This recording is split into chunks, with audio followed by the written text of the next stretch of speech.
सुप्रभात, good morning छात्रों, विद्यार्थी मित्रों। पढ़ाई के लिए हम अलग अलग साहित्य विधाओं को पढ़ रहे हैं। पाठ, काव्य, व्याकरण विभाग के साथ साथ हम रचना विभाग जिसे कहा जाता है, जिसमें निबंध लेखन, पत्र लेखन, कहानी लेखन, ऐसे अनेक अलग अलग विधाएँ आती हैं। निबंध, पत्र या कहानी यह हमें बातचीत करते वक्त शुद्ध भाषा हिंदी में बात करने के लिए उपयोगी होता है। आज जो सब वीडियोज़ में आपको पत्र लेखन शब्द दिख रहा है वो एक साहित्य की महत्वपूर्ण विधा है।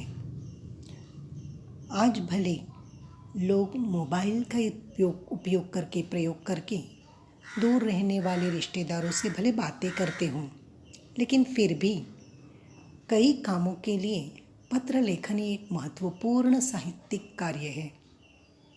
पत्र लेखन के बिना हमारे व्यवहार, कारोबार नहीं हो सकते हैं और इसी कारण पत्र लेखन के नए प्रकारों पर आज हम ध्यान दे रहे हैं। सबको पता है कि पुराने ज़माने में भी राजा लोग एक राज्य से दूसरे राज्य पत्र भेजते थे। आज भले पद्धतियाँ बदल गई हों काल के अनुसार, लेकिन पत्र लेखन लिखा जाता है। आपकी कक्षा के लिए खास तौर पर पत्र लेखन का एक महत्वपूर्ण उदाहरण मैं लेकर आई हूँ, जिसका विषय है तुम्हारी सहेली या मित्र को चित्रकला स्पर्धा में पहला इनाम मिला है, पत्र लिखकर उसे बधाई दीजिए। देखिए, पत्र का एक विषय है जहाँ केवल भले आप मोबाइल से बात करो, लेकिन फिर भी एक पत्र बहुत महत्वपूर्ण है। सहेली के नाम या मित्र, बॉयज़ हो तो मित्र के नाम लिख सकते हैं, लड़कियां हैं तो सहेली का नाम लिख सकते हैं। दूर रहती आपकी सहेली, आपको उसको चित्रकला स्पर्धा में उसको पहला इनाम मिला है। दूर रहने वाली से बात करेंगे, नहीं लगा तो लिखने से ये बहुत महत्वपूर्ण होगा। इसलिए आजकल ये पत्र का, बधाई पत्र का एक नमूना हम देख रहे हैं। इसलिए कैसे लिखा जाता है ये पत्र, आइए देखें। सबसे पहले नए पद्धति के अनुसार पत्र में दिनांक, आप जिस दिन उस सहेली को पत्र लिख रहे हो या मित्र को पत्र लिख रहे हो, उसकी दिनांक लिखना बहुत ज़रूरी है। इसलिए 10 सितंबर 2019 ये पूरे ईयर, डेट और मंथ, ये तीनों नाम जिसमें आएंगे ये पहला होगा। पहले हम बहुत पहले पत्र लिखते थे तो एड्रेस लिखा करते थे, लेकिन आज ये नया पत्र प्रकार हमारे लिए महत्वपूर्ण है, जिसे ईमेल पत्र भी कहा जाता है। तो ईमेल द्वारा पत्र कैसे भेजा जाएगा? 10 सितंबर 2019 ये हुई दिनांक। उसके बाद थोड़ी सी जगह छोड़नी है और जिसके नाम पत्र लिखा जा रहा है उसको संबोधित करके लिखना है। आप सहेली को लिख रहे हो तो प्रिय सहेली नंदा, और उसके बाद जो बोलते हैं वो अभिवादन, सब प्रेम नमस्कार। बड़े हो तो सादर प्रणाम कहा जाता है, सीखा है आपने इससे पहले भी। हमसे छोटे हो या हम उम्र हो तो हमें सब प्रेम नमस्कार कहते हैं, और हमसे बड़े हैं तो सादर प्रणाम, इस प्रकार का अभिवादन करते हैं। बड़े चाचा जी को पत्र लिखते हो तो प्रिय नहीं लिखेंगे, चाचा जी, पूज्य चाचा जी, इस प्रकार लिखेंगे। लेकिन अपने मित्र या सहेली को लिखते वक्त प्रिय सहेली और उसका नाम, बॉयज़ है तो प्रिय मित्र और उसका नाम लिखकर अल्प विराम देना है, कॉमा देना है। फिर सब प्रेम नमस्कार हम उम्र के लिए या छोटों के लिए भी, और पूर्ण विराम उसके बाद। ये देने के बाद थोड़ी सी जगह छोड़नी है। फिर अगले परिच्छेद में, परिच्छेद नहीं करना लेकिन मार्जिन दिखाई है मैंने खास तौर पर, मार्जिन को लेकर पत्र लिखना है, वहाँ से शुरू करना है। क्योंकि आप सहेली को जानते हो, इसलिए थोड़ी बहुत बातें फर्स्ट परिच्छेद में होगी जो मार्जिन को लगाकर मैंने लिखा हुआ है। कल ही तुम्हारा पत्र मिला, विद्यालय की चित्रकला स्पर्धा में तुम्हें पहला इनाम मिला है, यह जानकर खुशी हुई। मेरी ओर से ढेर सारी बधाई। चित्रकला में तुम्हारी रुचि पहले से ही है, परीक्षा में तुम अच्छे अंक पाती हो। यह इनाम तुम्हारी रुचि और मेहनत का फल है। देखिए, ये हुआ फर्स्ट पैराग्राफ, जिसे हम कहते हैं जो मार्जिन को लगाकर ही लिखना है, जिसमें महत्वपूर्ण बधाई की बात आप दे रहे हो। तो आपकी सहेली, आपको पता है वो पढ़ाई में कैसी है, चित्रकला में कैसी है, ये सारी बातें उस पहले परिच्छेद में आपको स्पष्ट करनी है। ये खास तौर पर बात बोल रही हूँ कि ये पत्र लेखन अपनी सी बुक में जहाँ हमने निबंध लिखा है, कहानी लिखा है, वहाँ एक पत्र का नमूना भी आप लिख कर रखेंगे। इसके लिए भी अलग से मार्क्स है। ये मत सोचो कि पढ़ाया और हो गया, मैंने लिखा नहीं। सबके पास ये पत्र लेखन मुझे सी बुक में या हिंदी नोटबुक में जहाँ कहीं किसी ने भी विभाग बनाया होगा, वहाँ मुझे सब मिलेगा, निबंध, पत्र, कहानी सब मिलेगा। ये फर्स्ट परिच्छेद होने के है जिसमें हम उसे बधाई की बात देंगे अपनी सहेली को या मित्र को।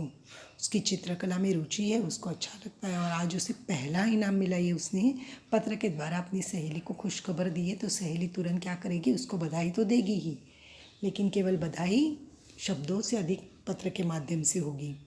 इसलिए खुशी हुई, ये बधाई देनी है और उसके लिए मेहनत से ये उसे मिला है इनाम। ऐसे ही नहीं मिलता है, वो बहुत अभ्यास करती है, उसका प्रयास करती है, तभी तो मिलता होगा, जिसका जिक्र उस परिच्छेद में होना ज़रूरी है। उसके बाद ज़रूर आगे नेक्स्ट पैराग्राफ आपको लिखना है। सबको यहाँ तक समझ में आ गया? दिनांक प्रिय सहेली नंदा, बॉयज़ होंगे तो लिखेंगे प्रिय मित्र विजय, सुजय, जो भी है आपको लिखना है वो लिख सकते हैं। अपना नाम नहीं लिखना, मित्र का नाम लिखना, समझे? प्रिय सहेली नंदा या प्रिय मित्र सुजय, ये भी लिख सकते हैं। इसके अलावा आगे और मेहनत का फल है, यहाँ तक हो गया। अभी नेक्स्ट लाइन, दूसरा पैराग्राफ बनाते वक्त मार्जिन को लगाकर अलग से लिखना है। तुम्हारे इनाम प्राप्त चित्र देखने की बहुत इच्छा है। मेरी ओर से एक बार फिर बधाई। माताजी और पिताजी को मेरा प्रणाम। ये एक अलग से पैराग्राफ मैंने लिखा है क्योंकि ये खास बात है कि तुम्हारे इनाम प्राप्त चित्र देखने की बहुत इच्छा है और मेरी ओर से एक बार फिर बधाई। दूर रहती है सहेली, तो इसलिए आपको चित्र देखने की इच्छा है, ज़रूर कभी मिलेंगे तो देखेंगे, ये भी कहना है। और अंतिम परिच्छेद में बड़ों के लिए प्रणाम कहा जाता है, घर के लोगों की बातचीत या कुशल मंगल पूछा जाता है, जिसके लिए मैंने अलग सा पैराग्राफ दिखाया ताकि वो महत्वपूर्ण बात है। तो पैराग्राफ करके लिखेंगे तो भी कोई परेशानी नहीं है। थर्ड पैराग्राफ में माताजी और पिताजी को मेरा प्रणाम, बाद में पूर्ण विराम देना ज़रूरी है। हर एक हिंदी वाक्य लिखने के बाद पूर्ण विराम कैसे लिखते हैं सबको पता है। सब ये पूरा लेटर अपनी हिंदी सी बुक में या तो जहाँ कहीं हिंदी नोटबुक में विभाग बनाया है वहाँ लिखकर मुझे मोबाइल पर भेजेंगे भी, मैं चेक करूँगी, जिनके मैं नंबर नोट डाउन करूँगी। जो नहीं दिखा रहे हैं उनको मार्क्स मिलने में तकलीफ होगी फिर, क्योंकि बहुत महत्वपूर्ण कार्य है। माताजी और पिताजी को मेरा प्रणाम, पूर्ण विराम लिखने के बाद थोड़ी जगह छोड़नी है। और इसके बाद तुम्हारी सहेली, अल्प विराम देना है, कॉमा करना है, अपना नाम लिखना है, मीना पाटिल, जो दिया है वही लिखो सब लोग। जहाँ अपना नाम लिख सकते हो तो लिख सकते हो।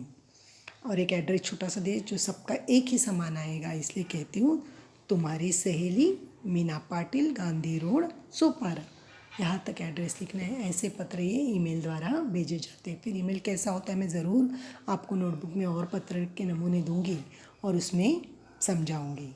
गांधी रोड और सोपारा, पूर्ण विराम देना है। अब जिसने भेजा है उसका एड्रेस ये जाता है। मीना पाटिल ने अपनी सहेली नंदा को पत्र लिखा है, इसलिए मीना पाटिल का ये पूरा एड्रेस और नाम यहाँ लिखना ज़रूरी है। बॉयज़ है तो लिख सकते हैं तुम्हारा मित्र विजय पाटिल, गांधी रोड, सोपारा। सबका एड्रेस एक समान ही होगा तो अच्छा लगेगा, कोई लिखने में मुश्किलात नहीं होगी। आपके घर का एड्रेस नहीं लिखना है, जो दिया होता है वही लिखना है। इसीलिए ये नाम पते के साथ हमारा पत्र लेखन यहाँ समाप्त हो जाता है। सबको और एक बार अपने मित्र को बधाई का पत्र का एक नमूना मैंने दिया है, जो आप सुंदर हस्ताक्षरों में लिख कर रखेंगे। कैसे लिखा जाता है पत्र लेखन ये भी सबकी समझ में आ गया है। सबके लिए फिर एक बार महत्वपूर्ण बात कि आप लोग सब लोग ये लिखकर हिंदी से बुक में अच्छे हस्ताक्षरों में लिखकर मुझे चेकिंग के लिए ज़रूर मोबाइल पर भेजेंगे। और 2 बार पढ़ना भी है, ताकि और पत्र लेखन की प्रैक्टिस हम आगे करेंगे तो सबको समझ में आना चाहिए। सबकी समझ में आ गया है आज का ये पत्र लेखन कार्य शुरू कीजिए। 2 बार पढ़िए और सुंदर अक्षरों में लिखिए। आज की पढ़ाई यहाँ तक ठीक है। धन्यवाद।